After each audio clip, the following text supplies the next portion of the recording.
संतोष देशमुख हा भारतीय जनता पार्टीचा बूथ प्रमुख आहे आणि बूथ प्रमुखासाठी मी हे प्रकरण तेवढ ठेवलंय आणि आणखी काही दिवस जोपर्यंत संतोष देशमुखच्या गुन्ह्यांना फाशी होत नाही तोपर्यंत हे प्रकरण मी तेवढ ठेवणार. तुम्ही किंवा मी आणि माझा पक्ष, मग आम्ही कोणत्या पक्षाचे? आम्ही भारतीय जनता पार्टी गांधर्व विवाहामध्ये आहेत का? भारतीय जनता पार्टीतच आहेत ना. विधानसभेला सुद्धा त्यांचं एकच सीट होतं. माझ्या सीट बद्दल ते म्हणत नव्हतं. माझ्या इथं त्यांचं शिट्टी हे चिन्ह होतं. शिट्टी हे चिन्ह होतं. पंकजाताईंचं आष्टी मतदारसंघात कमळ हे चिन्ह नव्हतं. त्यांचं चिन्ह शिट्टी होतं. त्याच्यामुळे ते तसं म्हणत असत. नाही, मी टीका काय करतोय?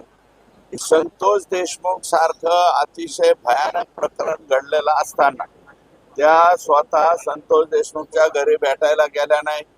त्या प्रकरणाबद्दल शब्द बोलल्या नाही.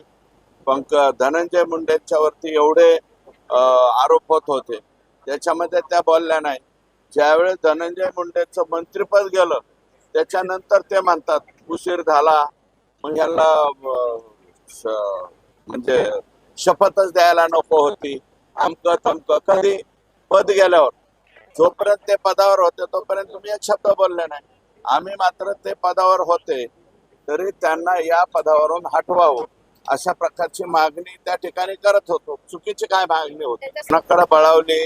तुम्ही दोघे नेते जे माजी मंत्री आणि मंत्री आहेत यांच्याच भागातून तुम्ही बळावलेली गुंडगिरी आहे. आमच्या इकडे गुंडगिरी नाहीये. मर्डरचं प्रमाण बघा, सगळं परळी. बाकीचं काय? जराख परळी, वाळू परळी, सगळं काय तिकडं चालतं. आमच्या इकडं नाही चालत. आणि त्यांचं दुःख हेच आहे, आमच्या इकडं त्यांच्या विचाराचा माणूस निवडून आला नाही.